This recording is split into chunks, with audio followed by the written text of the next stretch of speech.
مکہ المکرمہ سے مدینہ طیبہ جب تشریف لے کے گئے، سب سے پہلے جو حکم دیے، فرمایا لوگوں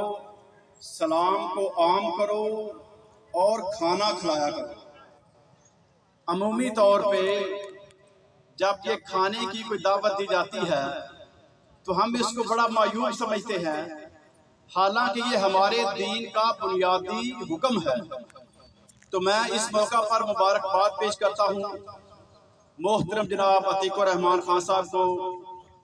جو کہ Pakistan irrigation employees power union CBA کے مرکزی صدر ہیں، کہ جنہوں نے اللہ کے فضل و کرم سے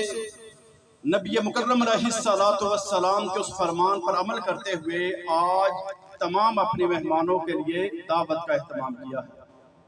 اسی انداز سے ان کی ایک بہت بڑی خوبی یہ بھی ہے کہ لوگ اکثر آنے والوں کو ان کا استقبال بھی کرتے ہیں، ان کو پروٹوکول بھی دیتے ہیں، لیکن جانے والوں کو، ریٹائرڈ ہونے والوں کو اکثر و بیشتر اس چیز سے محروم رکھا جاتا ہے۔ آج اللہ کے فضل و کرم سے Pakistan irrigation employees power union, اس کے مرکزی عہدیداران اور تمام ذمہ داران نے مل کے یہ انتہائی خوبصورت پروگرام منعقد کیا ہے،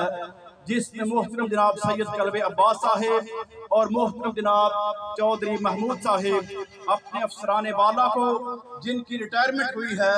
ان کو الوداعی تقریب کے موقع پر یہ شاندار انداز سے خراج عقیدت پیش کیا جا رہا ہے۔ اور میں گزارش کروں گا اپنے افسران والا سے کہ وہ اپنے نیو کمر افسران کو یہ ترغیب دیں کہ اگر آپ اپنے ورکرز کے ساتھ اچھا سلوک کریں گے، اپنی لیبر کو اچھے طریقے سے مینج کریں گے، تو جب آپ کی سروس مکمل ہوگی تو انشاءاللہ یہ پورے پروٹوکول کے ساتھ آپ کو الوداع کریں گے۔ یہی چیز ہے، یہی عزت ہے، یہی آنر ہے، یہی پروٹوکول ہے۔ اور اگر آپ کی خوبیوں کا تبصرہ اور تذکرہ آپ کی دنیا کے اندر آپ کے ماتحت کریں گے، آپ سے ملنے جلنے والے کریں گے، تو یہ آپ کی آخرت کو بھی سنوار لے گا۔ نبی رحمت علیہ الصلوۃ والسلام کے سامنے تذکرہ ہوا کہ فلاں بندہ اس طرح ہے، اس طرح ہے، اس طرح ہے۔ نبی مکرم علیہ الصلوۃ والسلام نے فرمایا واجب ہے۔ چند لمحات کے بعد دوسری شخصیت کا تذکرہ ہوا۔ اب اس کے بارے میں اچھے الفاظ نہیں تھے، پہلے کی خوبیاں بیان کی جا رہی تھی، دوسرے کی خامیوں کا تذکرہ ہو رہا تھا۔ نبی مکرم علیہ الصلوۃ والسلام نے پھر بھی وہی لفظ فرمائے واجب ہے۔ صحابہ کرام بڑے حیران ہوئے کہ اللہ کے نبی، ہم نے ایک اچھے بندے کا تذکرہ کیا، آپ نے پھر بھی یہی کیا بھی واجب ہو گیا، ہم نے برے بندے کا تذکرہ کیا، پھر بھی آپ نے کہا کہ واجب ہو گیا، معاملہ کیا ہے؟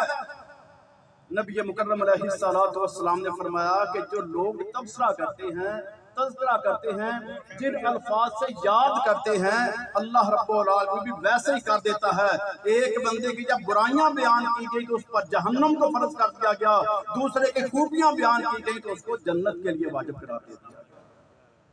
تو اس لیے جب تک ہمارے یہاں پر روز و شب ہیں، جہاں پر ہم ہیں، یہ اللہ کی تقسیم ہے، کسی کو افسر بنا کے بٹھایا ہے، کسی